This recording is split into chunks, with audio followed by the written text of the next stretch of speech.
கோகுலத்தில் பால், தயிர் போன்றவைகள் இருந்தும் வெண்ணெயை மட்டும் கிருஷ்ண பகவானுக்கு மிகவும் பிடித்த ஒன்றாக கருத காரணம் என்ன? அதிலும் வெண்ணெயை திருடி சாப்பிட என்ன காரணம்? மனிதர்களின் பாவங்களை போக்கி தூய்மைப்படுத்துவதற்காக விஷ்ணு பகவான் கிருஷ்ணாவதாரம் எடுத்தார்.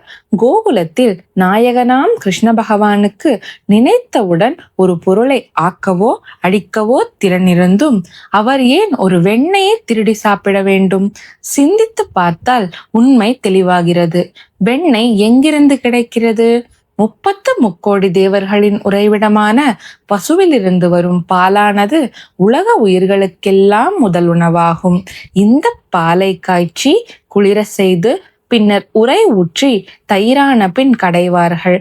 அப்படி கடையும் போது வெண்ணெய் திரண்டு மேலே வரும். பின்னர் அதை நெய்யாக உருக்கி யாகத்திற்கு பயன்படுத்துவோம்.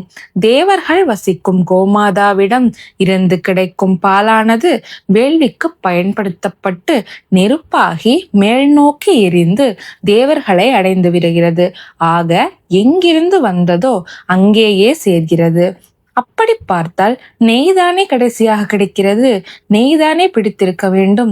வெண்ணெய் ஏன் பிடித்ததாக கூறப்படுகிறது? வெண்ணெய் என்பது நெய்க்கு முந்தைய நிலையாகும். இதனை உருக்கி நெய்யாக்கி வேள்வியின் போது எண்ணெய் வந்து அடைவது அதனுடைய போக்கு. நானே வந்து ஆட்கொள்வது என் போக்கு என்பதே இதன் உண்மை விளக்கமாகும். இதை கிருஷ்ண பகவான் வெண்ணெயை தாமாக திருடிச் சென்று உண்டு அவர் நம்மை சுத்தப்படுத்துவதாக தெரிவிக்கிறார். பாலோடு கலந்திருக்கும் வெண்ணெய் கடைந்த பின் அதிலிருந்து விடுபட்டு நீரில் மிதக்கிறது.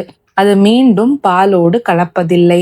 அதேபோல் மனித வாழ்வும் பிறக்கும் போது பற்று, பாசம் என்னும் இணைப்பில் இருந்து வாழ்வில் துன்பங்களால் ஒரு சமயம் காய்ச்சப்பட்டு ஒரு சமயம் இன்பங்களால் குளிர்கிறோம். ஒரு சமயம் வலிமிகுந்த அலைச்சலுக்கு ஆளாகி பின்னர் வாழ்க்கையின் உண்மை நிலையை உணர்ந்து பிறகு ஞானம் அடைந்து விட்டால் உலகில் இருந்து கொண்டே இல்லாதவர்களாக மாறுகிறோம்.